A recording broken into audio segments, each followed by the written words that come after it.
Up sa inyo mga Pacute. So today, we're gonna go ahead and have a quick view on how do I set up my helmet for motovlog.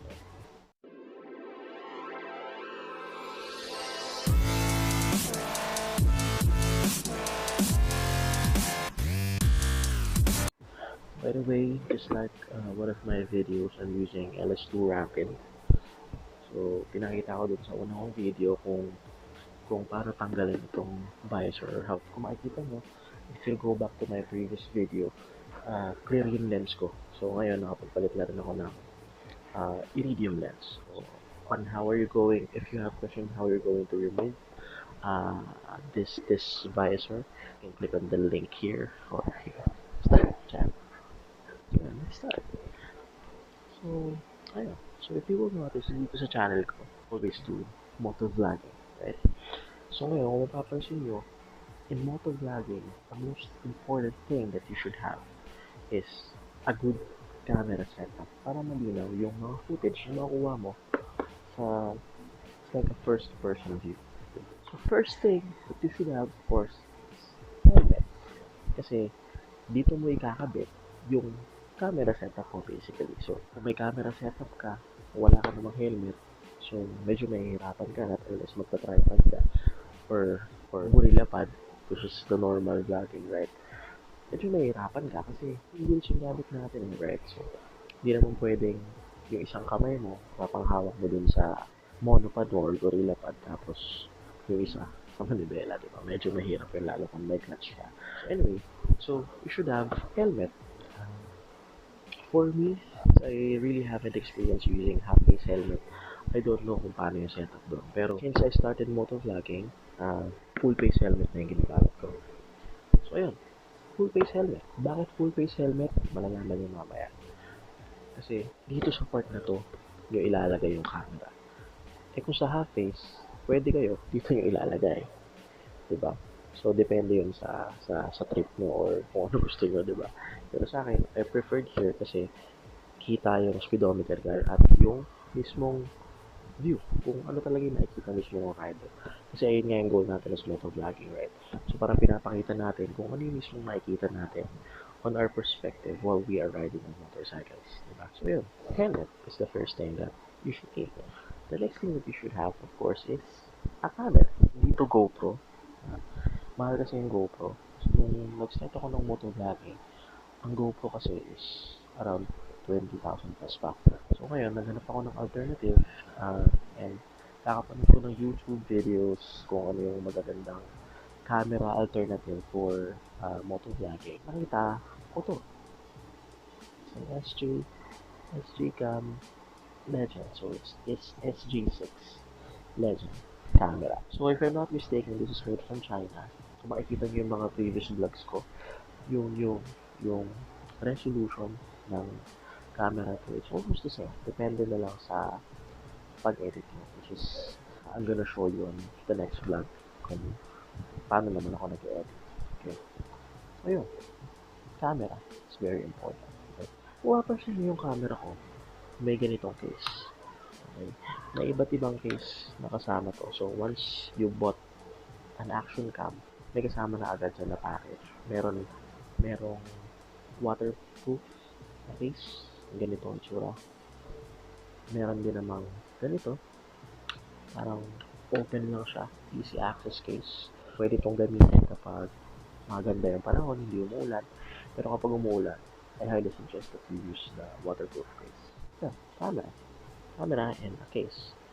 And of course, aside from camera, kailangan mo ng mga mounts at yung mga locks. Ito naman yung mga mounts and locks. So, siguro mo nakikita nyo, no? Ayan.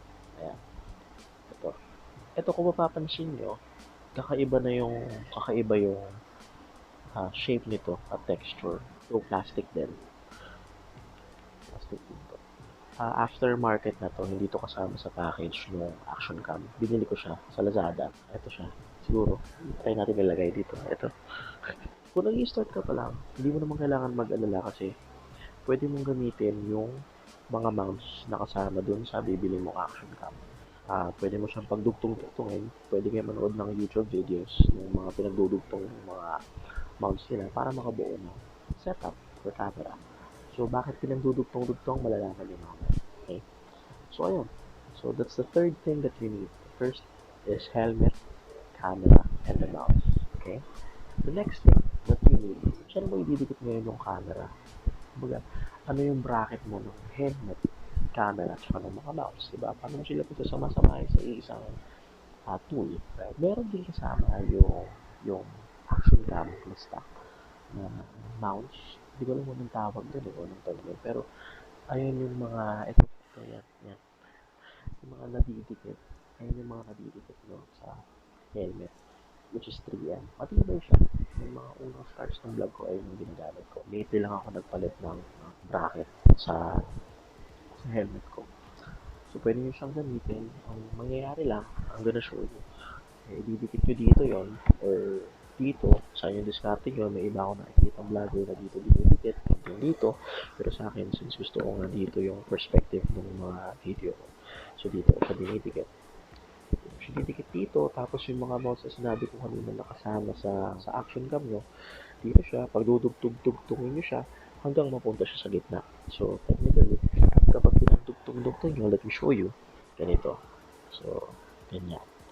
So, same pa rin yung perspective na mapapakita nyo sa viewers. Diba? So, ngayon, hindi ako nakontento sa ganun-ganun setup. Unang-una, since dugtong-dugtong siya, medyo challenging. Kasi, ikot mo ng mga ganitong tool, nalo-lost thread yung mismong kabitan ng mouse. Naranasan ko maputulan, muntik malaglag yung camera ko. So, ano ba yung sinasabi kong mouse na pinalit ko? So, eto siya. Ito. So, this is worth 300 or 400 pesos siguro sa Lazada. So, ito siya. Ito siya. Presyo niya. Ito siya. Stainless yun. Helmet lang. So, hindi ko alam kung nakikita nyo, no? Yan. Hindi ko alam kung baliktad kayo sa camera.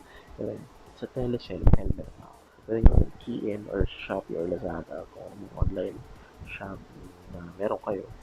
Telecell, helmet lang. So, ready yun. Aside from this, ito optional na lang. Depende na lang sa inyo kung gusto nyo. Bumili rin ako ng aftermarket na microphone. Ano bang itsura nung dulo niya? Hindi po siya 3.5 jack. USB siya. Type A. Sinasaksak to. Kaya ito yung napili ko na yung camera. Kasi compatible to sa socket ng charger USB.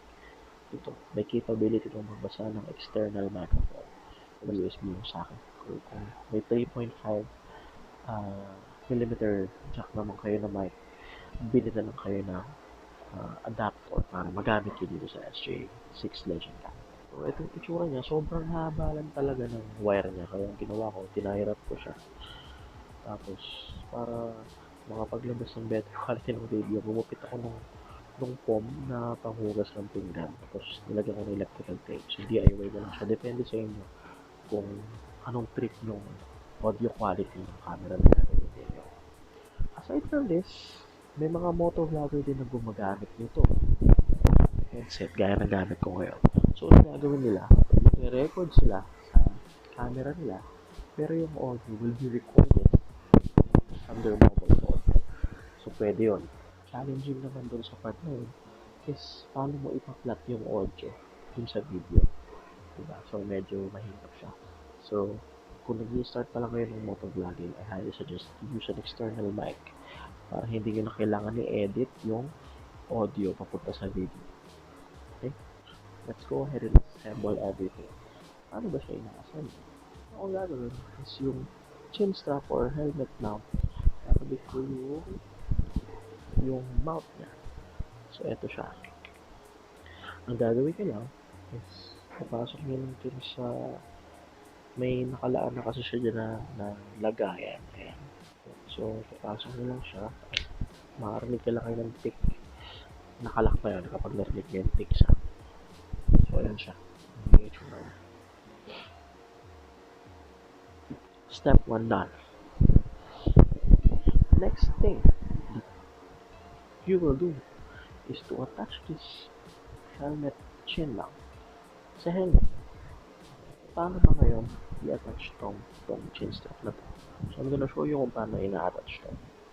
So first thing that we need to do is buksan yung visor syempre kasi dito yun.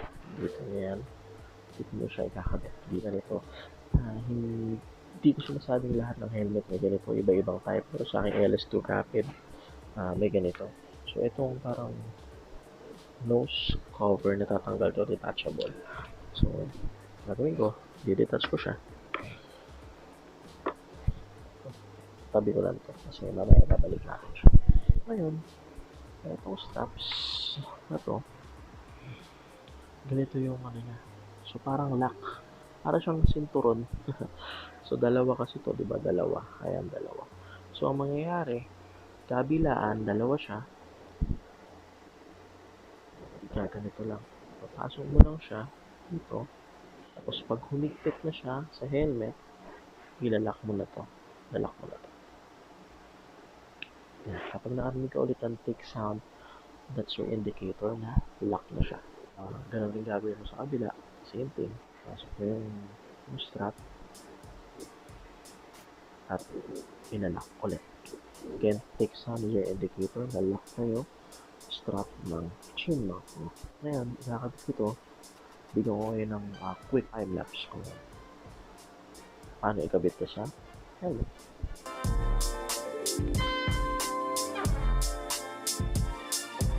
So, okay na ngayon yung helmet chin mount natin. So, installed na siya sa ating helmet.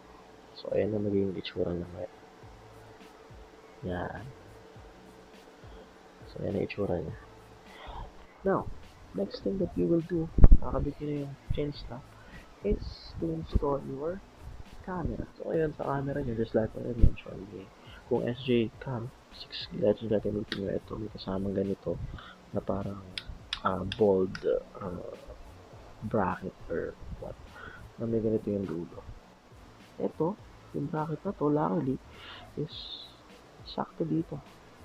Ayun yung gagawin nyo. Yan. Makikita nyo, may space siya. Pasok mo lang siya dyan sa space. Yan.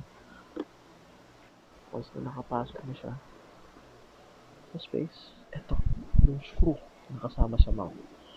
Hindi ko ito binili, kasama ito din sa box mo. Action lang. So, gawin mo lang, pasok mo dito, tapos, pasok na, i-angle lang mo na yung camera mo sa gusto mo. Angle ng camera, tapos hihigpitan mo na ngayon yung screw. Ito na itsura niya ngayon. Okay.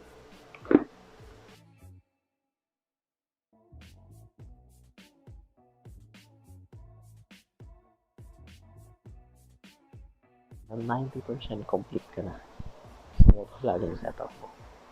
The last thing that we're going to install, again, this is optional. External mic na binili ko from Lazada.